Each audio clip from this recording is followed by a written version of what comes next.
Hi, Saved and Strong friends. This is your host, Carrie Watts. Today, my guest was Jennifer Hope Longenecker. She wrote a book with her daughter, Heather Elizabeth, called Held in the Dark, Finding Light and Hope While Supporting Your Adolescent Through an Eating Disorder. Jennifer shared so intimately not only her healing journey with her daughter's eating disorder, but also her faith journey and how she got to this point in her life where she could write a book about it. I hope that you'll stay tuned.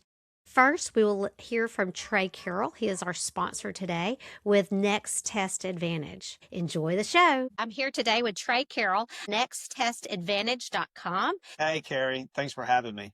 Excited to be here. Tell us more about what you do and how it can help our students. Well, Carrie, for 6 years, have been working with high school and college students. And what I've learned working with over 1,000 students is there's a lot of anxiety over the future, primarily with what do I do with my life? What's my career going to be? What am I good at? And so that's my job. I work with students and obviously parents, and I help ease that anxiety.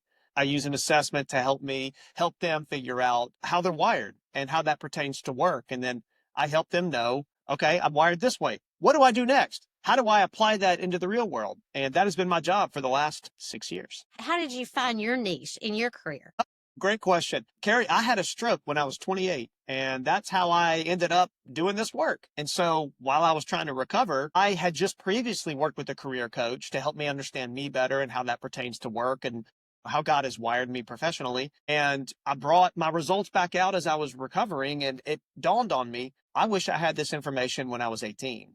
That would have really changed how I used college and, my early 20s, professionally speaking. And that's when the idea kind of popped in my head. Well, I wonder what 18-year-olds are doing now. I wonder how they're figuring out their calling. And one thing led to another, and that was 6 years ago. So that's how I found my niche. It was something very unexpected. Taking this assessment and counseling with Trey will help widen their vision of the opportunities that are available. What would you add to that? Students, they don't want to choose the wrong thing.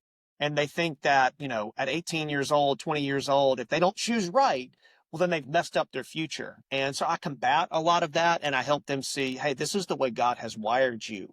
And we can do so many different things, jobs, careers, based on your interest and skills or, personality. Give us your top reasons why they need Next Test Advantage. The number one reason why they need me is they need to hear somebody other than their mother or father show them you're talented, show them, hey, your interest in fill in the blank is not by accident. That actually ties into a career. Parents, y'all are telling them the right stuff and giving them really good direction. For some reason, they listen to me and they think I'm a guru. Number two is there is a system, there is a way to narrow down all of the things out there. It's been helping take what seems like chaos out there and make it a step-by-step system to find work that's exciting, to find opportunities that are exciting. That would be number two, is trying to bring some order to the chaos. The number three reason is I know college catalogs better than I know English. And so the second I see somebody wired for something, I immediately know how to attach that to a specific major, to specific classes. I've gotten too good at knowing how to boil things down into a major. Number four is a little intentionality up front as they're getting ready to go to college can save a whole lot of money. Because when you change your major, it's liable to cost more money. And so that would be four. A little bit can go a long way in saving actual dollar bills. There you have it, listeners. Go to nexttestadvantage.com and let Trey start helping your student find their major today.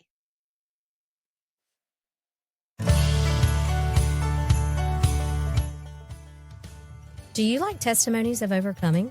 Saved and Strong shares stories of people who have overcome struggles to find strength. Each episode inspires resilience, hope, and faith, reminding listeners they're not alone.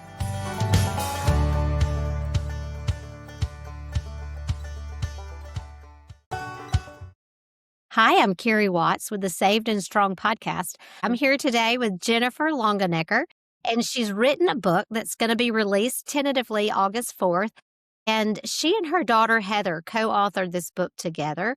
It's called Held in the Dark, a guide for parents walking alongside adolescents with eating disorders. So, when a parent learns that their child has an eating disorder, the world tilts, the questions come fast, and the fear runs deep, and the isolation can feel absolute. Held in the Dark was written for that moment and for every agonizing, uncertain step that followed. So, Jennifer, tell us more about how you and your daughter came about writing this book together. I had just written a chapter for Hope Books in the book Rising Above, and someone asked me if I had a full book in me. And I said, well, the only book that comes to mind is that I would like to write about Heather's and my journey through her eating disorder, because when we went through it, there wasn't anything for us.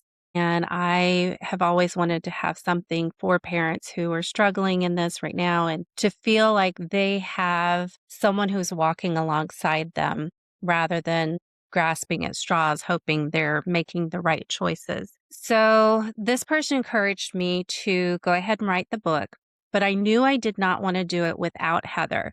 I approached Heather and asked her what she thought of it, and to my surprise, she thought it was a great idea. How old is Heather? Heather is now 21, so she was 15 when we found out. So that was probably 5, 6 years ago, and it was almost 2 years that we started talking about writing the book. It says on your media page, together you guide parents from shock to stability, not with clinical distance, but with deep compassion, lived wisdom, and faith rooted in hope.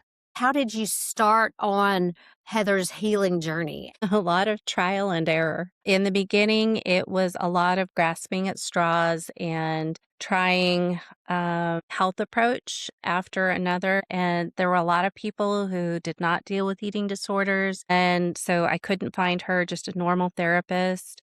And there was an IOP program that we tried that turned out to be a really bad program. And then we tried a residential program that turned out to be the program that turned everything around. And there were a lot of ups and downs. There were a couple of times where she needed to go back and get an additional help, because recovery is not a straight line. It has its ups and downs, and there will be setbacks. And our main goal was to just get her the help that she needed and to always be supportive of her. Yeah.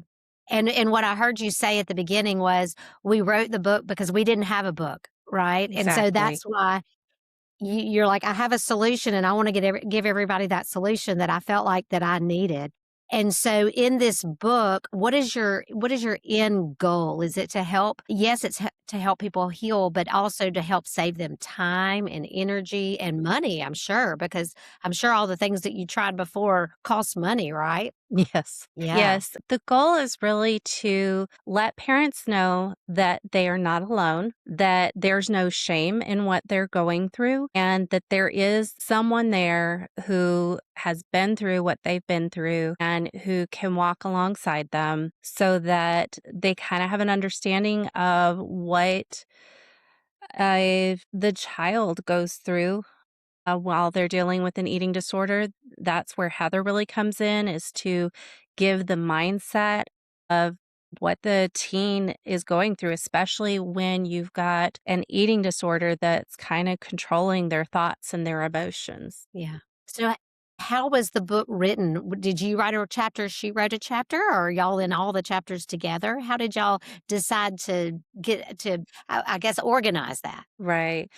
I I believe we are in every single chapter together except for one. And the goal in that was to just integrate our voices. So most of the chapters start out with my voice, and then she comes in at the end of the chapter to support what has been said, but through the lens of the adolescent. Wow. Wow. How brave of her to do that. Absolutely. Yeah. So what advice would you give to a mom that's going through finding out for the first time that she's got a child who's got an eating disorder? Breathe, start by breathing, and to just the initial reaction is to want to jump in and to find answers and solutions, but they're not going to come quickly. So the first suggestion would be find a therapist for yourself, just someone you can talk to be able to get your feelings out. If you're not comfortable with a therapist, then find a friend that you can trust because you need to be able to express what you're thinking and what you're feeling without it being piled on your adolescent. And then once you have done that, start researching treatment centers because not necessarily that you're going to put your adolescent in a treatment center, but they have people on staff 24/7 who are there to answer your questions. So you can call the number and ask whatever question that you have, and they will be able to give you more information based off of your adolescent's needs. Now, were you able to find an inpatient therapist for your daughter locally, or did you have to travel for that? There was an inpatient that was local, but at the time, I really felt like Heather needed a Christian program. And so that was the only thing I was searching. It turned out to be a good thing for Heather. But I also learned that you can go to a program that's not necessarily affiliated with a Christian background, but request a therapist who is a Christian, and most programs will have a therapist that's a Christian. Yeah. And tell our audience why that was important to you to find Christian therapy, inpatient or otherwise. Because at the time, I did not know what she was going to be taught, and I wanted her to be taught Christian values. And yeah, I was afraid because I had no idea what she was going to be taught. So I was going with what I knew, what was comfortable to me. And they really, between the secular programs and the ones that have a Christian affiliation, they teach the same things because you're talking about cognitive behavior therapy. You're talking about how to deal with negative emotions. So the solutions are all kind of the same. Where the Christian therapist comes in, it's to start looking at those thoughts and those emotions through a biblical lens. Yeah. I have been to counseling myself, and I've always looked for a Christian counselor because I do feel like you're going to get those bits of wisdom from a biblical point of view, in a biblical worldview, I should say. One thing that I feel like our bodies are a temple unto God. And I think that I've never been to an in-house therapist for an eating disorder, so I could be wrong, but I would think that that would be the foundation, is to treat our body as the Lord's temple. And it's not easy. I think with anything that we struggle with, any addiction that we struggle with, it is, the enemy's way of trying to take a Christian's body, because he knows if he can have our mind and our body, then he's got us, right? And so we have to fight that battle every day to take care of our temple. So you're obviously a mighty woman of God, and this podcast is called Saved and Strong. So I like to hear people's faith journey. How did your Christian walk begin? And then how did that lead you into raising your family, obviously, as a God-fearing family as well? Mhm. Well, my family took us to church all the time. So I was, there when the doors opened, Sunday school, regular church, Wednesday nights. But I was 5 years old and I was in Sunday school, and the pastor's wife was leading the Sunday school, and it was in their home.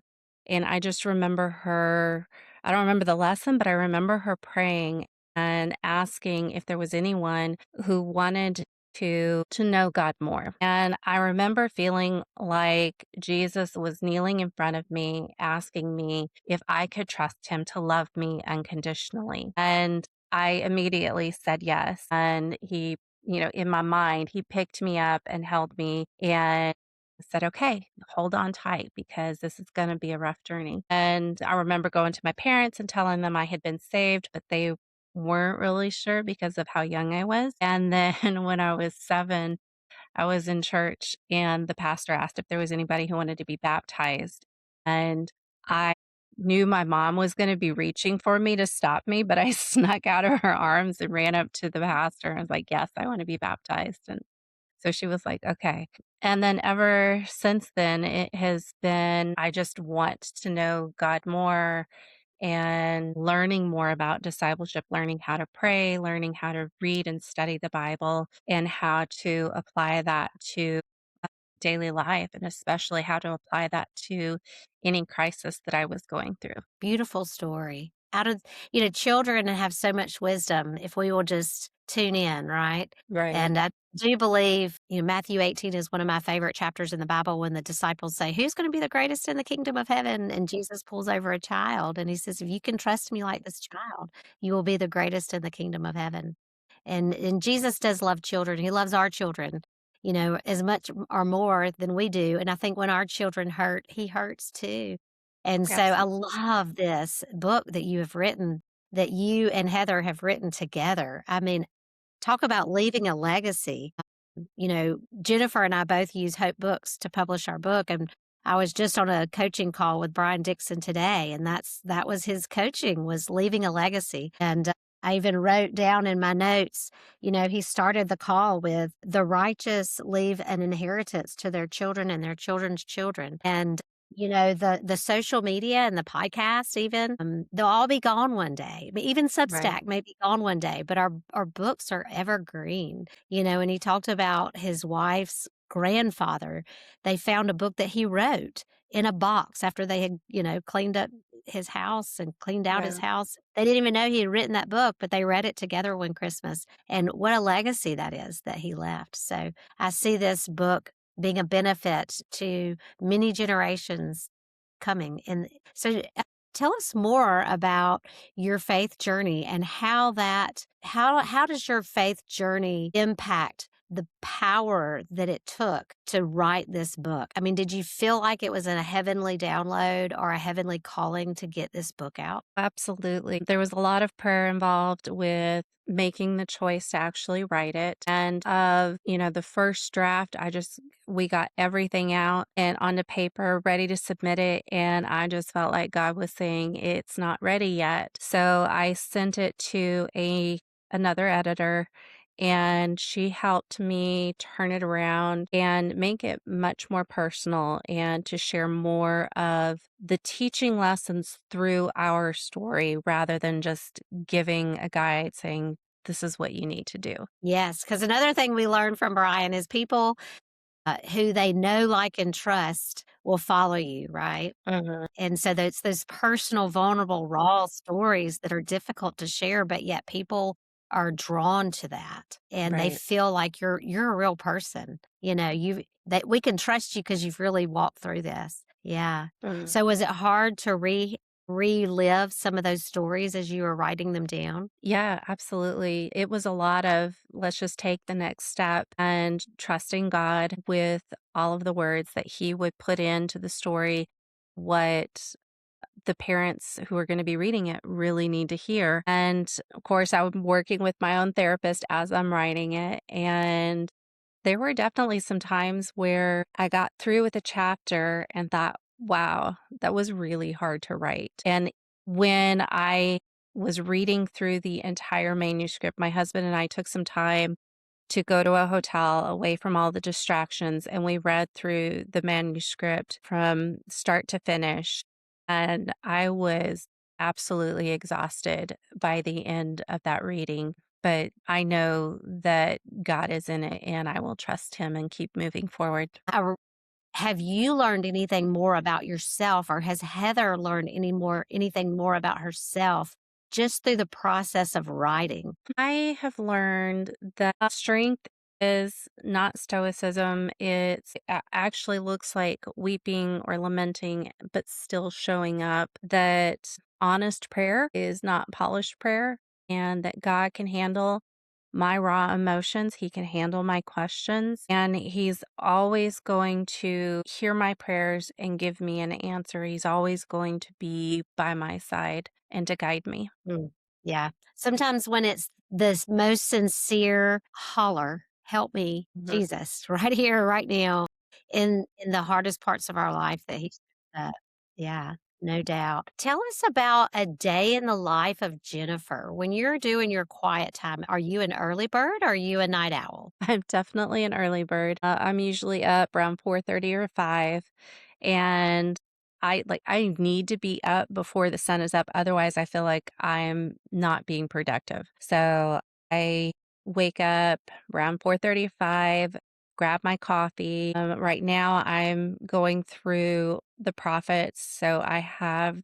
different Bible studies for each book of the prophets. And so I'll do my reading, do my daily question, and then do some prayer time. And then I'm ready for the day. I'll sit down and look through my schedule and see what's next. Yeah. Well, I'm right there with you. I love some Jesus and coffee early in the morning, for sure. Tell me what community looks like for you. Have you and Heather found a support group or a community that you are able to share and pray with? So we have a very large connect group that my husband and my father-in-law are a part of, and they're an amazing group. But woman to woman, I do have a mentee that I get to spend some time with.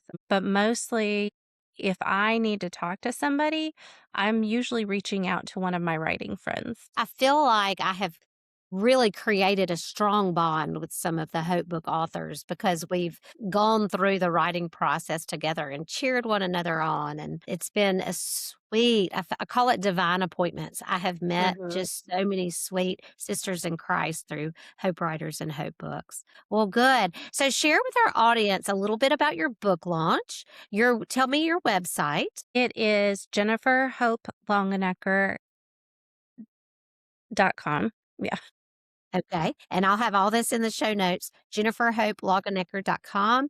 And how can they join your launch team? I haven't got that set up yet. Okay. But they can join your email list and then they can get that information. Is that correct? Yes, there is on my website, there is a place to sign up for more information as the book gets closer to launch. There's one for parents who are looking for signs and symptoms that their daughter or son might be dealing with an eating disorder. Okay. What are some of those signs and symptoms, if you don't mind sharing those? A lot of them for Heather were telling us that she wasn't hungry when it was time to have dinner. At dinner time, it was a lot of, oh, I've already eaten, or I'll eat later, or I'm going to eat at church, or whatever activity it was that she was going to go to. There were times where I would see her you just push her food around her plate and then get up and throw it away. Sometimes I'd see her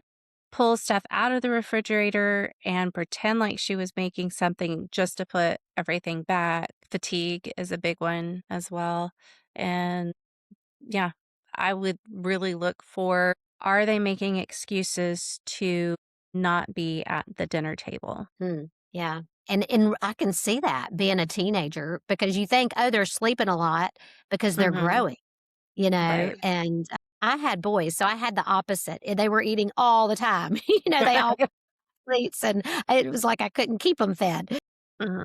But yeah, no, that would be very hard. That would be very hard. And I see them going off. Like I have one that's in the army and one that's in college, and they've both lost weight. And I'm like, y'all need to come home so I can put some meat on your bones. Because as a mom, like we just want our kids to eat. Like we feel very satisfied, I think, when our children enjoy a meal that we prepare. And Right. it's yeah, so I can see that how that would be very hard. I was one of those girls that didn't eat a lot. I don't think I had an eating disorder, but I think I was just so hyperactive that I thought Hmm. that eating was a waste of time. Like, why would you sit down and eat when you've got things to do, you know? And so I can see how that would be something to be on the lookout for, especially now with online social media. I don't know if your daughter got into that, but there's so much body shaming in Yeah. our world today. Did you find that to be true with Heather? Absolutely. There was so much comparison between, other girls that were on her cross country team or other girls in the school, comparison between what social media thinks is the norm. She would hear comments from people she knew either at the church or even within our own family about, well, negative body image. And like can see ourselves one way, but somebody else who loves us and cherishes us doesn't see that. And then we say something about, well, I don't like the way I look today, or, make some negative comment about our body. And then they see it as, well, if they think that about themselves, then what could they possibly be thinking about me? Yeah. Wow. Yeah, I can see that too. Hmm. And yeah, I'm more on the I gotta work out, I gotta, stay toned. And I could see that with my boys. They were always, bye mom, I'm going to the gym. Bye mom, I'm going to the gym. Will you measure my biceps? Yes, I could totally see that. Even with guys. Yeah. Wow. Yeah. Something to be aware of, no doubt, for sure. So, those are Yes. good tips. Is there anything else that comes to mind that you and Heather have experienced or that you've gleaned, that you've healed from that would help our listeners who are thinking that maybe their child needs therapy for an eating disorder? What kind of wisdom could you give them? I guess if you're having concerns, then, look and see what some of the symptoms are. You could go to the National Eating Disorder Association, and they're going to have some signs on their website.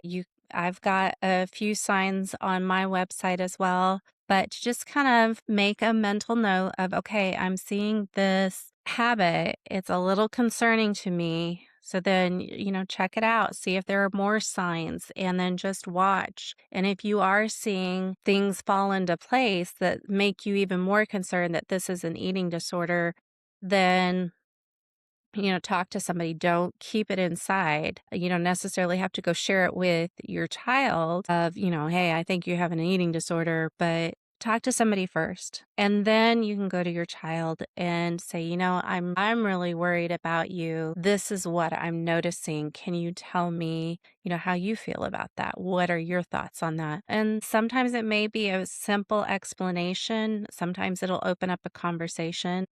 And there's always the possibility that they're going to shut down and not really answer you. Yeah. And then that's when you bring in someone else, right? But I think as Exactly. a parent, we are our children's best advocate.